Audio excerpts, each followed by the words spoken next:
Saraswati Devi, Gauravani Pacharne, Nirvisesa Sunyavadi Paskatyade Satarne, Vandeham Shri Guru Shri Yuta Padakamalam Shri Gurun Vaishnavamscha, Shri Rupam Sagrajatam Sahagana Raghunatham Vitam Samsajivam, Sadvaitam Sadvadutam Pradijana Sahita Krishna Chaitanya Devam, Shri Radha Krishna Padam Sahagana Lalita Shri Vishakam Vitamscha, Vanchakapatibhascha, Kripa Sindhubhya Patitanam Pavanebhyo Vaishnavebhyo Namo Namaha. Om Namo Bhagavate Vasudevaya. Om Namo Bhagavate Vasudevaya. Om Namo Bhagavate Vasudevaya. So we're reading from Srimad Bhagavatam, Canto 10, Chapter 54, which is the marriage of Krishna and Rukmini. And we're reading text 13 through 17. This is March 19th, 2024, at the Bhakti Center in New York, over Zoom. Okay. Oops. Okay. Very good.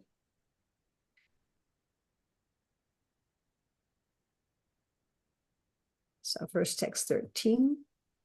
Sore sapta dashaham vai samyugani parajita trayovim satibhi samyar jigye ekamaham param. Should I maybe share my screen? Do you have You can share, Urmila Devi. You can share. You're a co-host. If you like, if we can just. Yeah, then we can just see everything. No? Okay. Very good.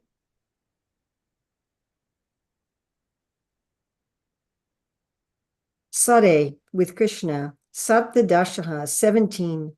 Aham, I, Vai, indeed, Samyugani, battles, Parajitaha, lost, Traya Vimsatibihi, 23, Sainyai, with armies, Jigye, 1, Ekam, 1. So two different kinds of one for you just listening. The first one, Jigye, is W-O-N, like victory, and Ekam is 1, like the number 1. Aham, I, Param, only. Translation, BBT translation. In battle with Krishna, I and my 23 armies lost 17 times. Only once did I defeat him. Purport. Jarasandha offers his own life as an example of the inevitable happiness and distress of this material world. Text 14. Translation. But still, I never lament or rejoice, because I know this world is driven by time and fate. So we look at the Sanskrit. We have kalena, by time, and daiva, with fate, time and fate. BBT purport. Having stated that the Supreme Lord controls this world, Jarasandha explains a specific method of control. It should be remembered that in the Vedic context, kala, or time, does not refer merely to a system of measuring planetary movements, such as days, weeks, months, and years, but rather to the way things are being moved. Everything is moving according to its destiny, and this destiny is also described as time, since everyone's destiny is revealed and imposed by the movements of time. Text 15. And now all of us, great commanders of military leaders, have been defeated by the Yadus and their small entourage, who are protected by Krishna. So he has to give a little dig here. It's a small entourage. Text 16. Translation. Now our enemies have conquered because time favors them. But in the future, when time is auspicious for us, we shall conquer. Text 17. Sukadeva Goswami said, thus persuaded by his friends, Shishupal took his followers and went back to his capital. The surviving warriors also returned to their respective cities. So we have this argument is also given when Indra was being attacked by Bali and his army. So Brihaspati said, well, time right now is favoring them, and later on time will favor you. And of course, that's how things work. People who lose one time win another time, and people who win one time lose another time. And nobody's always victorious, and nobody's always defeated. And Krishna is always victorious, but even apparently Krishna appears to be defeated. Jarasandha was convinced that Krishna was defeated one time. And that's the example he gives. He says, I lost 17 times, but I won on the 18th time. He saw that as a victory. Of course, later on, Jarasandha is going to be killed by Bhima, who are accompanied by Krishna and Arjuna. But we find even among the great devotees, the Pandavas, sometimes they win, they perform the Rajasuya Yajna, and other times they lose. They're exiled to the forest. I find Srila Prabhupada. Prabhupada tried to start a center in Jhansi, and it didn't work. He had to close the center and leave. And then he came to America, where he was victorious. And this is the way. And so Jarasandha is saying, hey, sometimes you win, sometimes you lose. And you've just got to go with it. You just got to accept it. If you're really overcome by jubilation when you win, and you're really overcome by lamentation when you lose, then you're not going to be very happy in life. So better to just accept your loss. Don't keep fighting. This is, of course, what's happening here specifically is that Krishna has kidnapped Rukmini, and Shishupal, who was supposed to marry Rukmini, he doesn't even bother to fight. And so the other Kshatriyas who were his friends and fighting on his behalf, they were kind of fried. Why are we fighting for this guy who's not even fighting for himself? So they weren't really interested in continuing to fight for someone else who wasn't very enthusiastic. And so therefore, they're really giving this kind of philosophy as an excuse that they don't particularly want to fight themselves. But the philosophy that Jarasandha is propounding of equilibrium is a very important philosophy. And even materialistic people, and I think we can put Jarasandha and Shishupal in the category of materialistic people. So even materialistic people benefit by cultivating equilibrium. And of course, we spiritually inclined people, we should also cultivate equilibrium. And then there's also equilibrium that is a result of spiritual advancement. So why do materialistic people practice equilibrium? I mean, it's quite interesting, because you would think that a materialistic person whose interest by definition is in material happiness would want to really rejoice whenever they achieve material happiness. I mean, it seems sort of counterintuitive that if my whole goal is to enjoy the world, at the times when I'm really enjoying the world, I should get really, really into it, because that's the whole point. But even materialists have figured out that if you do that, if you jump feet first into jubilation and excitement and, exuberance when things go your way, then you're going to be similarly affected in the opposite direction when things don't go your way. And in fact, this particular description of really rejoicing when things go your way and really lamenting when things apparently don't go your way is very much related in the Bhagavad Gita to Rajaguna, as Prabhupada translates it, the mode of passion. And Krishna explains that in Rajaguna, there's a little bit of happiness at the beginning, but at the end, it's miserable. And so even materialistic people can understand that I'm going to really experience suffering if I allow myself to really get into happiness. I won't be able to just be equipoised in suffering and really relish material happiness. I have to be equipoised to everything, which of course is sattvagun. Now, of course, there's a kind of detachment, you could say, in tamagun, that a person is so numb that they don't experience anything. When we're in deep sleep, we don't experience happiness or distress. So if we're deeply in tamagun, we can appear to be very equipoised, or a person gets very intoxicated And so they don't appear to feel anything. They just become numb to everything. And sometimes people, of course, think that equilibrium is like that. Equilibrium is this sort of heavy tamas, this heavy like dullness that you just don't feel any happiness and you just don't feel any distress, kind of like a stone. But this equilibrium that here even Jarasandhar is talking about is in sattva. And I believe it's extremely important for us practicing bhakti yogis to realize that the Shastra is full of examples of gross materialists. And I think we could even classify Jarasandhar and Shishupal beyond gross materialists to out and out demons. I was hearing this morning Prabhupada saying the innocent, materialistic people are innocent. And then there's the envious, the demoniac. So Jarasandhar and Shishupal both hate Krishna directly. They hate the personality of Krishna and they are opposed to him. So they're actually demons. And still, they're interested in the equilibrium of sattvagun. They're not talking about tamagun where you're just dull and you don't feel anything. That's not what they're talking about.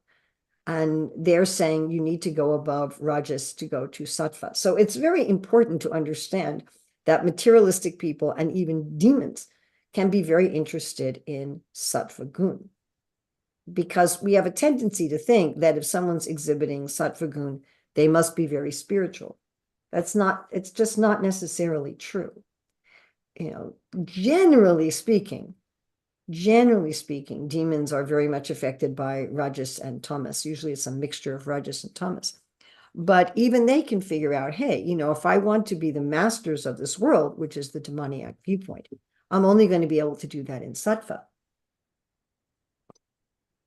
In the beginning of the seventh canto, it's asked why the Supreme Lord appears to be biased towards the demigods. And the answer given is he's not.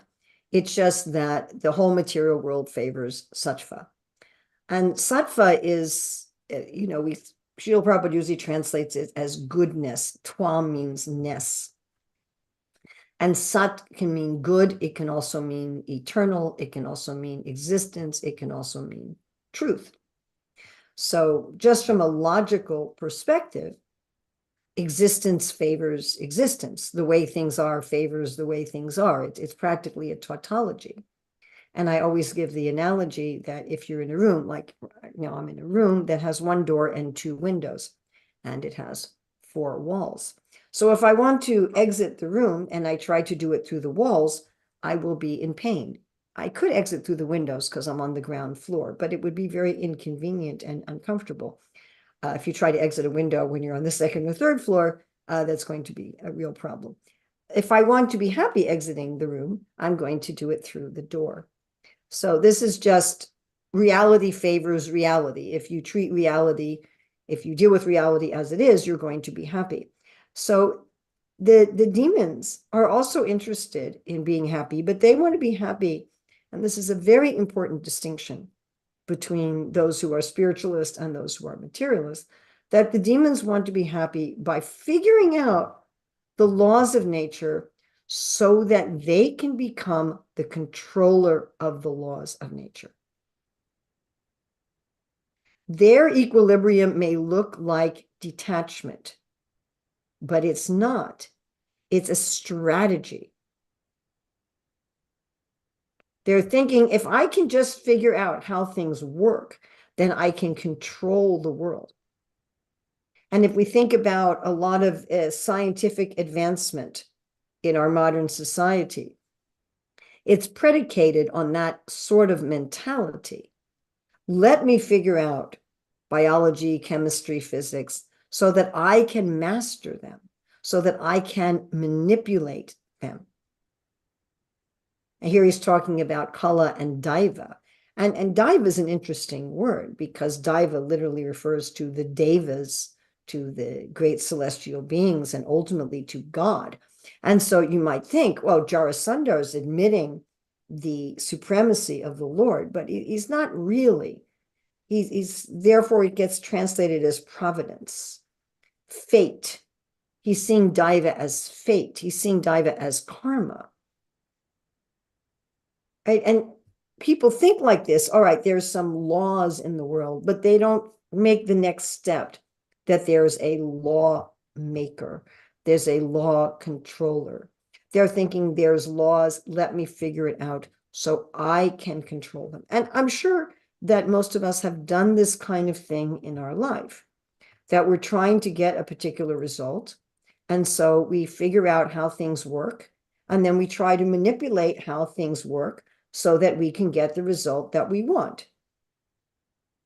Is that a reasonable assumption that most of us have done that? Right? We're working with even some company or some agency, and we figure out, this just happened to me recently when a company delivered a broken refrigerator, and I was trying to get them to send me a new one and pick up the old one or give me a refund or something. And it was very frustrating because they kept telling me that it wasn't their responsibility. And then, one of my sons gave me some advice. Well, this is the way these things work. And if you just do this and this and this, then they'll actually take care of you. And I listened to his advice and it worked. And then they took care of me. So that's very typical. We just, so how does it work? Who do I have to talk to? What do I have to say? Who do I write a letter to? Who do I make a phone call to?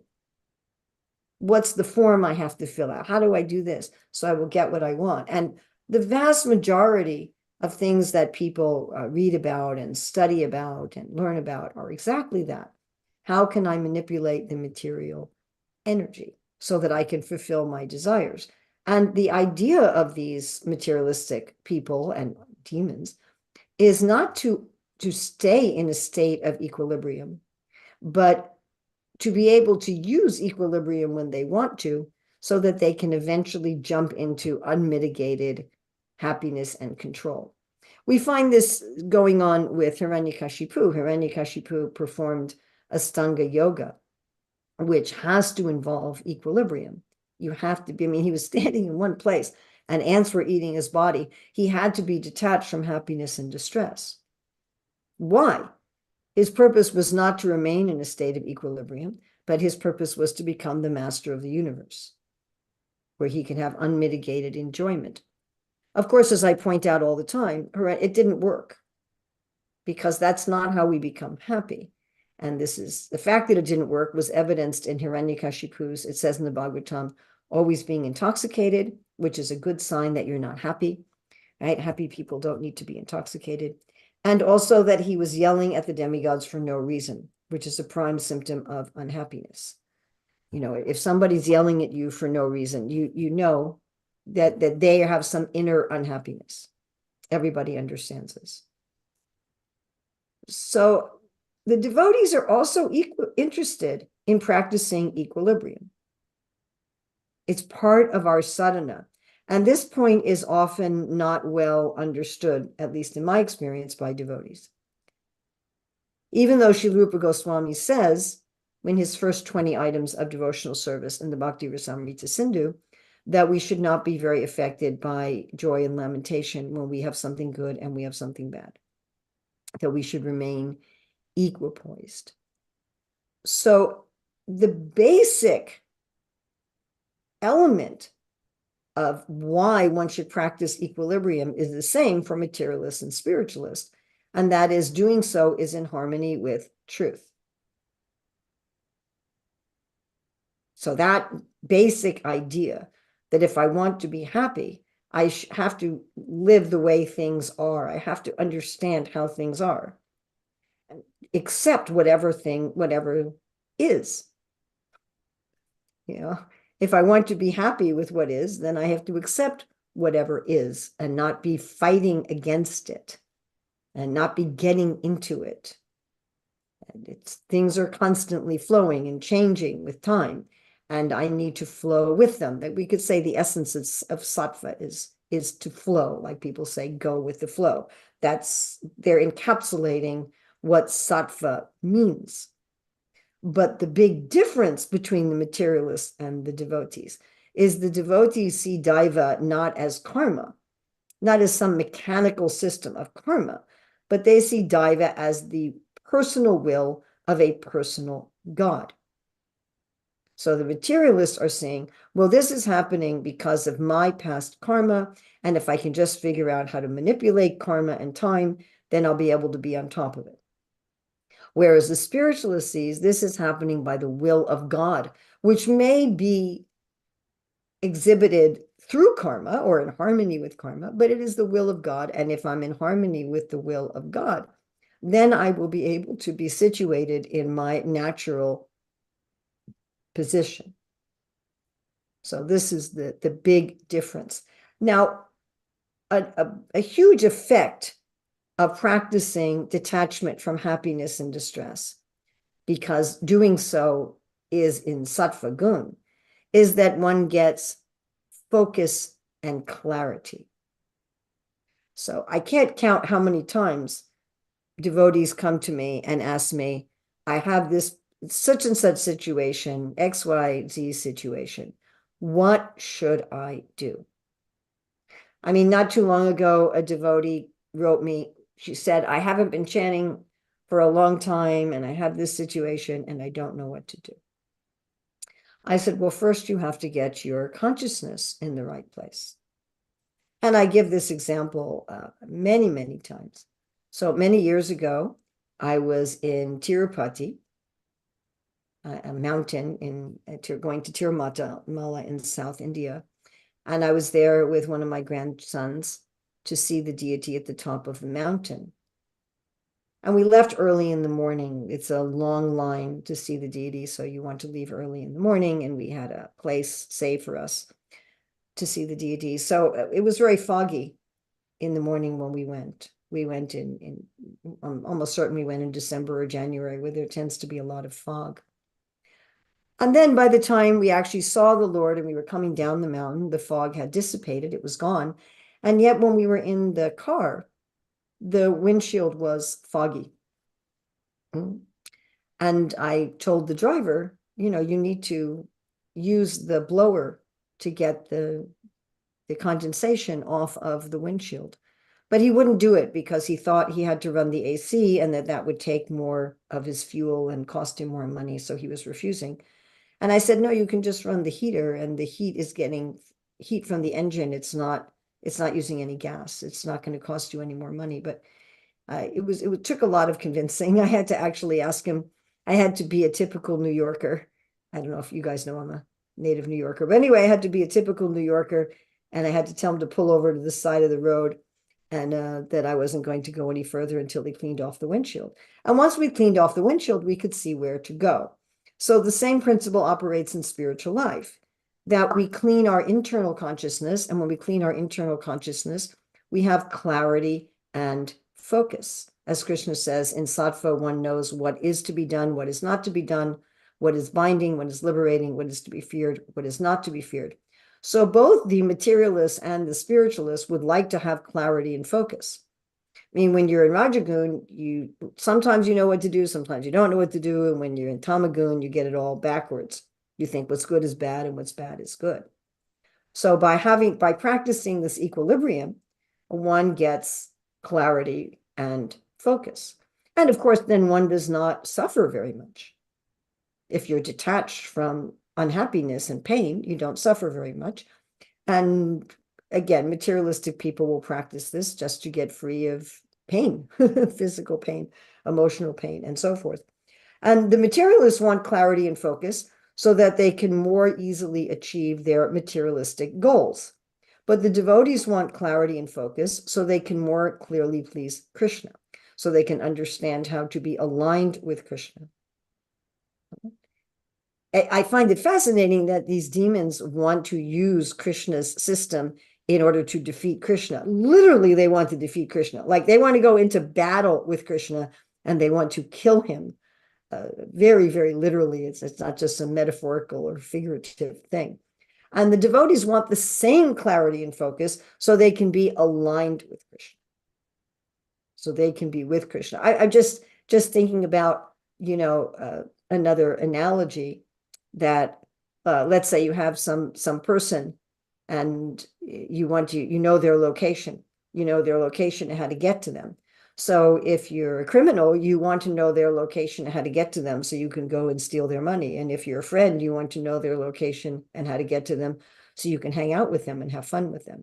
But in both cases, you want to know their location, right? The bad guys want to know their location and the good guys want to know their location. So both the materialists and the spiritualists want this clarity of focus, and they want to understand the workings of Kala and Daiva. Now, of course, equilibrium is also a natural result of spiritual practice. Because when you're achieving spiritual practice, param drisva nivartate, you're experiencing higher pleasure, and therefore materialistic pleasure and pain doesn't really mean anything to you anymore. It just fades into obscurity because you're enjoying something else. You're absorbed in something else. And what's fascinating is that the spirituality that one is experiencing is full of apparent happiness and distress. It's full of meeting and separation. Srila Rupa Goswami, in explaining all the different relationships one can have with Krishna, he explains all of them also in terms of meeting and separation. So how do those in Shantaras experience meeting and separation? How do those in Dasiras experience meeting and separation? And so forth. So in all the different relationships with Krishna, how do they experience meeting and separation, which appears to be happiness and distress? And how do they experience the changing emotions called Vyavichari or Sanchari bhavas that come and go in one's pastimes with Krishna? And they're actually enjoying them. So how wonderful it is that, the equilibrium of the devotee is not just some kind of peace. It's not just some kind of neutrality. I mean, as we said, the materialistic people, they're using equilibrium as a strategy so that they can eventually jump into material enjoyment, hopefully without the bad side. Of course, that doesn't work. But the spiritualists, though, they're enjoying all these varieties of emotions because those varieties of emotions are real, they're genuine. We want to have equilibrium and detachment from the material ups and downs because they have nothing to do with us. They have nothing to do with us, and they pull us into this ocean of material suffering. But we want to have the ups and downs and back and forth and everything of the spiritual emotions because they're all varieties of love. The devotees actually are going above the flow. In sattva, you're going with the flow, but in bhakti, you're going above the flow. You're actually playing. You're on an adventure with Krishna. And it may appear to an outsider that, oh, the Pandavas have happiness and distress. Srimati Radharani has happiness and distress. Sri Chaitanya Mahaprabhu, it's soon going to be Gaur Purnima, he's talking about ecstasy, and then he's talking about separation in his Shikshastaka. It's fascinating, right? He has this verse, when am I going to experience ecstasy and crying and trembling? And then he's saying, oh, feeling your separation is terrible. The ecstasy and agony. And then he says in the last verse, everything's fine. Whether I'm with you, whether I'm separated from you, whether things, I always want to be in this state of serving you. So how do we, of course, we're going to achieve this material equilibrium as a concomitant result of practicing bhakti, but at the same time, it is part of our sadhana. So how do we practice this as part of our sadhana? Well, we really do the same thing that Jarasandha is talking about here. The essential practice is not really that different, whether you're a materialist or whether you're a spiritualist. Although for us bhakti yogis, there's a nice difference. And that is that we just realize this is not happening to me. The happiness and distress of this world is happening to my body and mind and not to me. I am actually literally the observer. Literally. Just like, if somebody's watching a drama or reading a book and the characters are experiencing happiness and distress, And the viewer, the reader, may experience those vicariously, but it's not actually happening to the viewer or the reader at all. You know, in your book or your movie, whatever, your character, you know, some character dies and you may be crying as if it was your own husband or son. But your husband's sitting right next to you on the sofa, you know, it's not actually happening to you. Or the character is victorious, you know, and kills the army of 10,000 or something. And you're thinking, yes, I am a superhero killing, but you're not, you're just a couch potato. You know, it's not happening to you. And so the practice of equilibrium is you step back and you say, oh, that's interesting. And that's all. Now, for the materialists, they can't much go beyond that. They can just go, oh, that's interesting on the observer. But the spiritualists can, even as a sadhana, engage their mind in the higher thing. And in fact, Srila Rupa Goswami gives this as a direct sadhana. And he gives the example of watching a drama. And he says, just like if you watch a drama, you'll become absorbed in the emotions of the dramatic actors. So if you become absorbed, if you're hearing or watching about the Lord's pastimes, if you're watching a drama of the Lord's pastimes, or you're just hearing the narrations of the Lord's pastimes, Srila Rupa Goswami says, and Vishnu Chakravarti Thakur and Srila Jiva Goswami also are echoing the same in their commentary, that one can experience the emotions of the great devotees in the narration that we are reading. So that's what we want to do. And we can do this as a sadhana. Yes, this happens naturally as a concomitant part of advanced bhakti, but it is also something that we should be practicing. It's only going to happen as part of advanced bhakti if we practice it. If when these good times and bad times come and go, as they will in this world, we turn our attention to the deep variety of emotions of this spiritual platform, while remembering that we are an observer. And if we do that, then we are actually going to do, ironically, what the materialists want to do. The materialists want to have this kind of equilibrium so they'll attain unmitigated happiness. And we actually will attain unmitigated happiness. But the difference is they're trying to do it by being the controller, and we're doing it by surrender to the actual control.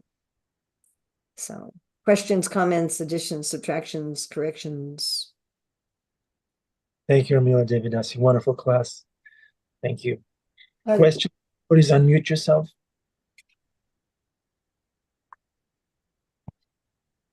Additions, subtractions, Corrections? Damodar Priya.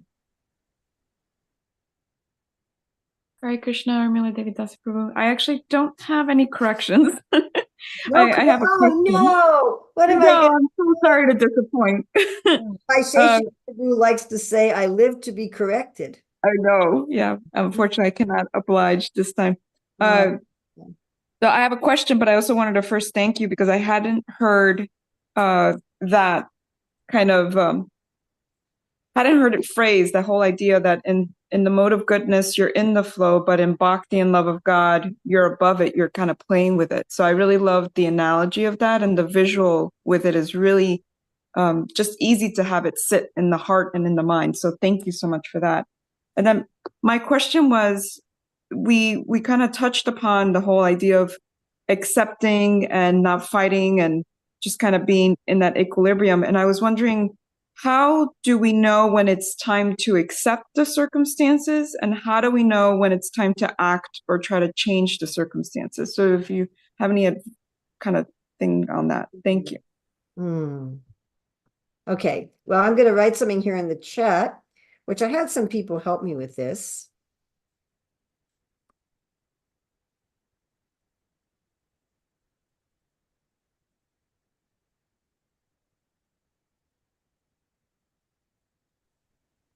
Gail. Okay, so this is a nice little thing for remembering. Each one has a P word and an F word. So if you think of life reality like a river, so those in Thomas, they pollute the river and they foul the river. Those in Rajas, they try to push and force the river. Those in Sattva, they plunge into the river and flow with it. And those in Bhakti, they play in the river and they frolic in the river. So again, I had a bunch of friends help me with that little memory aid. How do we know when to accept and how do we know when to act? Well, it's a very good idea to always accept. But acceptance isn't passive. Acceptance isn't dullness. And your question is excellent. We have this question all the time. And it comes from thinking that acceptance is tamas. Acceptance is dullness. That I just accept. Whatever, I'm just sitting here. It's not like that. When we actually do acceptance, what happens is we are at least in sattva, at least. Acceptance is sattva or bhakti. And when you're in sattva, you can know what is to be done, what is not to be done, what is binding, what is liberating, what is to be feared, what is not to be feared. As soon as you accept, then you know what kind of action to take. So it's not a question of, do I accept or do I take action? Even just sitting down and apparently doing nothing is also a kind of action. But accepting gives the focus and the clarity to know what action to take. And apparently that action may appear to be externally forcing and pushing, but it should never be. As soon as we're into forcing and pushing, we're in rajas. Not a good idea. But once we're in at least sattva, and bhakti is preferable to sattva, then we can know how to act in accordance with Krishna's will, which may be fighting, like Arjuna on the battlefield. He may be fighting, but Arjuna was not in rajas. He wasn't even in sattva. He was in bhakti. Right in chapter 2, verse 45, Krishna says, Nistrigunya Bhavarjuna. You get above the even sattva and go fight. And so it looks like Arjuna is trying to fight against what is. But no, he's actually above flowing with what is. He's playing with what is. He can understand the will of Krishna in what is. He can understand the daiva in what is. I hope that's clear. Gail?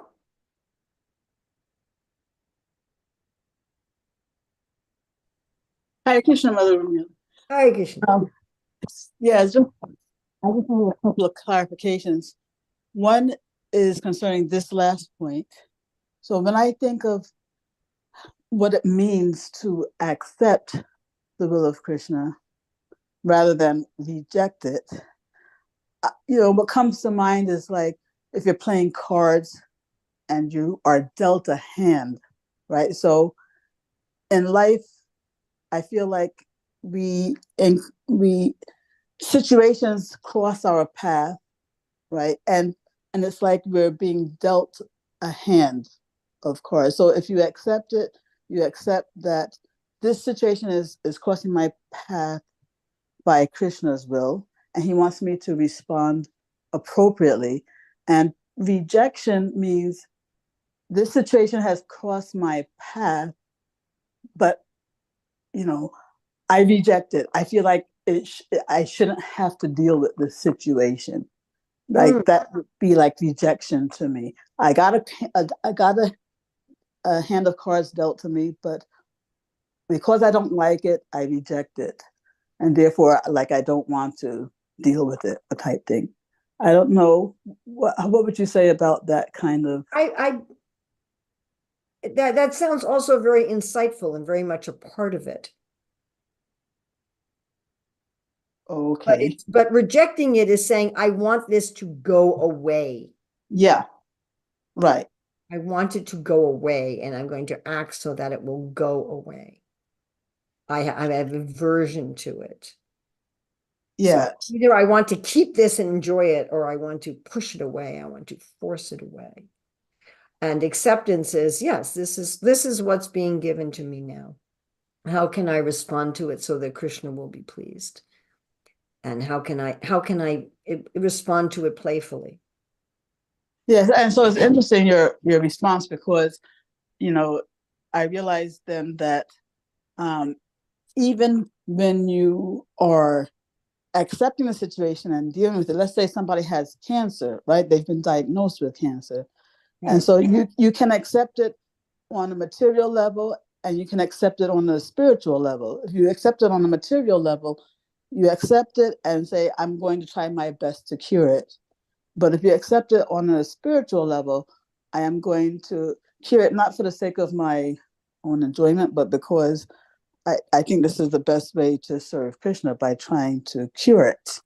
So it's like it can look the same for both the spiritualist and the materialist. They're both trying to cure. It can look the same, but the concept of beating it, I'm going to beat cancer. Yeah. Or I fight against it. I'm battling cancer, is going to tend to push people into rajas, although Arjuna is being told to fight. So again, Arjuna's fight is a playful fight. It's not a rajasic fight. It's not a pushing and forcing fight. It's a playful fight. Mm-hmm. Mm-hmm. And the distinction is very important. I mean, think of it like if you're playing a game against an enemy and if you're playing a game with a friend. Yes. Yes. So, like that. Mm-hmm. I think I'm sorry, Ishvari Sundari, I don't think we have time because we have to end at 8 o'clock, which is just in a few seconds. So thank you very, very much. Srila Prabhupada ki jai. Urmila Devi Jai, Srimad Bhagavatam ki jai. Thank you. Thank you. Thank you for having me. Hare Krishna. Hare Krishna. Okay, dear devotees, welcome to the Afterglow. If you have any thoughts that you'd like to share, please, let's do it till we are united with Krishna by the darshan. Let me know if you have anything to say. Yeah, Hare Krishna, Prabhu. I did want to see if anybody else understood the analogy of the windows and the doors and the four walls of a room the same way I did. I just want to know if I had understood that analogy correctly. So I was thinking that, if you're acting in harmony with, if you're acting in harmony, then you can go through the window or you can go through the door. If you're going through the door, that's more like if you're a devotee.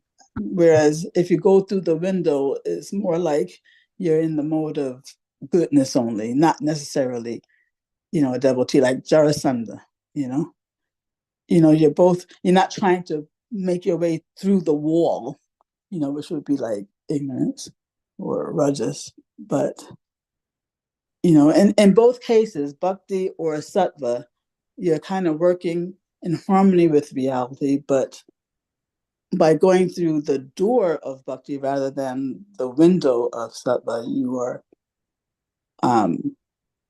working in a superior mode type thing. Did anybody else see it that way, or? Yeah, we can playfully walk through the wall if that's what Krishna wants. That's my take. David Dasi, did I get it right? Did I mess it up? That's not right at all. It's completely wrong. Okay. Yeah. Okay, Bhava says, what if one is struggling with dramatic life changes? Yeah, how about dramatic life changes? Do we do Wait, that? I want to know about the analogy. Is walking through the door. Walking through the door is sattva. It's being in harmony with truth. Going out of a window is rajarshik, and you might fall and break your head, and you might not. Sometimes it works, sometimes it doesn't. And trying to go through a wall is tamasic. You're always gonna be in trouble. And the demons want to figure out where the door is so they can control nature. And the devotees want to figure out where the door is so they can be in harmony with Krishna. both the demons and the devotees want to understand how the world works and what is truth, but their motives for wanting to understand it are radically different. Yeah, the gopis wanted to to help Krishna, not to offend. I mean, they're dust on his.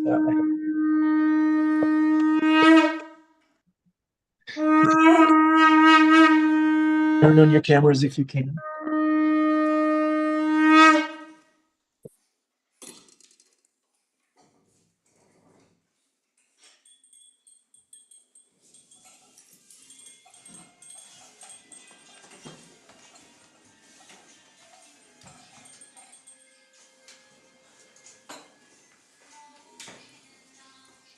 Shri Shri Radha Muralidhar Gaurachandra भगवान की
Jai, Rana Muralidhar, Shigura Chandra Ki Jai, Temple Room Ki Jai, everybody on this call Ki Jai. Okay, it's the afterglow. Where is Ishwari Sundari? She here? No, she left. Okay, Bava has a question. Who wants to take on Bava's? Oh, Ishwari Sundari, I'm here. Yeah. So I'm still getting ready for work, so I'm going to be walking around. But I had a reflection on staying equiposed, and I don't know if you can hear me clearly. But yesterday I was at work, and I always feel like work is kind of like that drama or that movie that we're watching, where it can get you can get kind of involved emotionally because people are saying things or trying to create stress or fear or instability. And yesterday that happened to me, and I was really happy in the sense that I see this behavior from this particular person quite often. And the first couple of times it did create some panic for me, of course. But yesterday I was able to just look at the situation and stay so calm and say, is it his thoughts or is it reality? You know, and it's not reality, it's just his thoughts. And I found myself in that state of being equiposed. I'm not going to get super stressed out, but I'm going to be cautious too. So, I hope that relates to what we were talking about today, but that's what it reminded me of. And that's what I wanted to. Thank you, Ishvari Sundari. Thank you. That's what Krishna consciousness is for. So we can stand our ground and remain equipoised for Krishna. Exactly. They drowning in their own, things. But we don't have to react. Yeah. Thank you. Okay, Baba, you wanna ask your question? We have some really mature souls in the school. We can share some thoughts on your question. You want to unmute yourself? I have a lot of dramatic life changes recently. I had cancer, and then I was in a car accident on my way to get cancer out. I was a person who did nursing, and now I'm in this position where I don't know what I'm going to be doing. So it's very different, and I have chronic pain issues as a result of the accident. So I'm always wondering what is my next thing I'm supposed to be doing. Right now I'm healing. I'm trying to heal, and I'm not always on for the call, and I miss it when I'm not, or for the sangha. So I appreciate you all. Thank you, Bava. Thank you. It's always a pleasure to have you on call. Thank you so much. You're a sincere soul. You can do it. We're all in this together. It's always dramatic. It's always something. But by the mercy of Krishna, we can stay connected and feel good, whether it's externally painful or externally pleasurable. We're with Krishna, we're fine. Right? Is that okay, Adipusha Prabhu? You're the senior devotee on this call. You want to comment?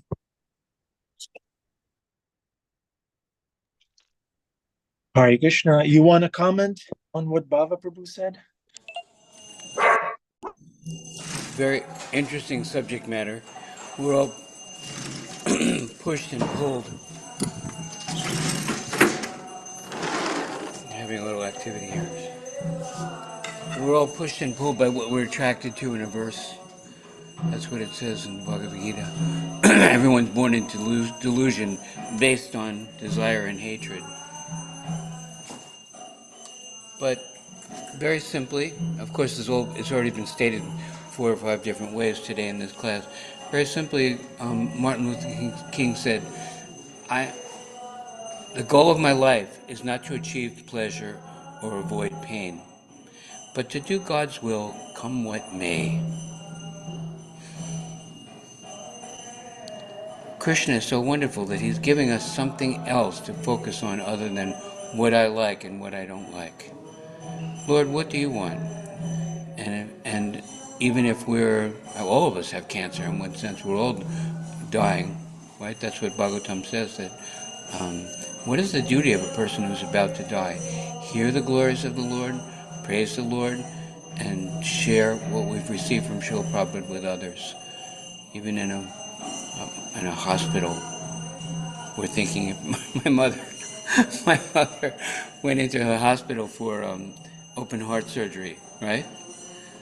So we went to go see her. She was in the hospital already, and the bed was empty. She wasn't there. I told you this, right? No? My sister and I went there, and we went in the room, and she wasn't there. We found her down the hallway. She was helping the nurse's aide make other beds. Mom, what are you doing? She said, I'm just trying to stay busy doing something constructive in the world. So, a devotee's going to the hospital. We're not thinking, I'm here to get treated.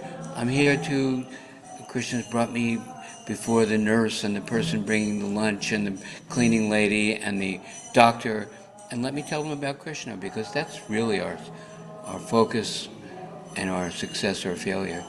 So Krishna gives us these situations, and then we realize what's not so important and focus on devotional service and preaching.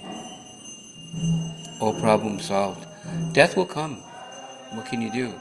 But what are we doing between now and the point of death, right? All glories to Prabhupada. Thank you, Prabhu. Thank you. Thank you. Yeah, there's enough service for everyone to do, to stay busy in bhakti, stay blissful and happy. And like we said, Sangha is very crucial to that. Let's all stick to one another and everything is going to be all right. So with this, we're closing this session. We're very happy to see you smiling, hearing about Krishna. We look forward to seeing you again tomorrow. Thank you for your association. Have a wonderful day. Give it to Krishna. Stay busy. And we love you very much. Hare Krishna, Hare Rama. Bye-bye.